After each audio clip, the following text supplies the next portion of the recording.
Bonsoir ou bonjour à tous, là où vous me voyez actuellement. Aujourd'hui, j'aimerais vous parler de certaines choses qui se passent sur les réseaux sociaux. De nos jours, la majorité sont pressés de voyager vers la France, vers le Canada, États-Unis. Et comme vous le savez tous, il y a aussi des personnes mal intentionnées qui mettent sur les nets des sites ou des faux comptes pour pouvoir arnaquer simplement nos frères, nos soeurs, nos papas, nos mamans. Vous voyez, affaire de voyage, c'est un projet. Vous devez prendre stylo et feuille et puis nous allons décrire votre projet. La première des choses, il faut te renseigner du pays où tu as envie d'aller. Tu prends ton stylo, tu écris le pays. D'accord? Tu vas sur le net, tu tapes le pays et tu fais tes recherches sur le pays. Comment le SMIC dans le pays? Quelqu'un qui étudie, comment ça se passe dans le pays? Quels sont les avantages dans le pays pour les étrangers? Parce que tu es en Afrique et tu veux immigrer vers autre pays. Tu prends les avantages et les inconvénients. Tu analyses par rapport à ton niveau d'études ou à ton niveau actuel au Bénin ou dans l'Afrique. Ce que tu fais, tu le compares avec. Tu vois le salaire que tu gagnes actuellement, ce que tu fais actuellement ici. Et tu le compares par rapport.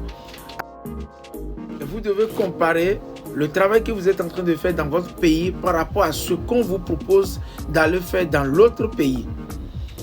Et voir combien de revenus vous allez gagner chaque fin du mois. Combien vous pouvez envoyer au pays. Donc vous devez calculer tout ça là. Si c'est pour étudier, oui, quand je vais vouloir étudier, combien coûte la scolarité? Et combien je peux aussi gagner en tant qu'étudiant dans le pays?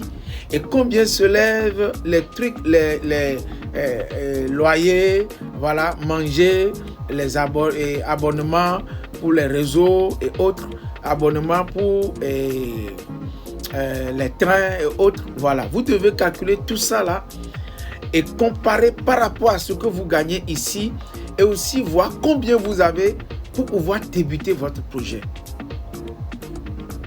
Et quand vous comparez tout ça, vous prenez toujours bic et puis vous notez tout ça là sur papier.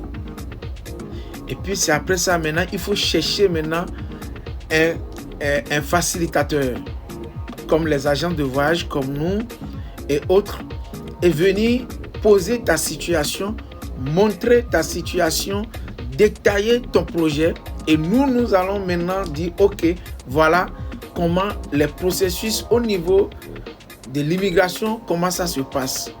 Tu fais ci, tu fais ci, tu fais ci et tu vas payer ci contre ci. Donc c'est comme ça vous devez faire.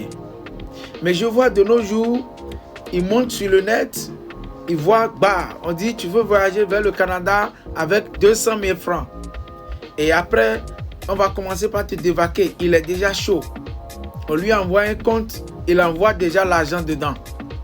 2 jours, il est chaud, il envoie l'argent en même temps. 2 jours, 3 jours plus tard, on t'envoie un faux papier ou on t'envoie un faux visa par le net sans que tu n'as même pas fait biométrie et quoi que ce soit. Je vais vous dire certaines choses aujourd'hui. Le visa, si c'est le Canada, voilà l'étape qui est obligatoire. Quelle que soit l'ambassade, quelle que soit la personne, quelle que soit l'agence de voyage qui vous fait un dossier concernant le Canada, si c'est pour le Canada, ça peut être visa études, ça peut être visa travail, ça peut être quel que soit le visa que la personne est en train de vous faire, je vous dis bien, l'étape si est obligatoire. Tes empreintes, c'est obligatoire. Il n'y a pas l'étape là, on saute l'étape des empreintes Et puis après, on vous dit votre visa est prête là. C'est faux. C'est faux, très faux. Donc, vous devez savoir dans votre tête que l'étape de l'empreinte est obligatoire. Et c'est sur rendez-vous.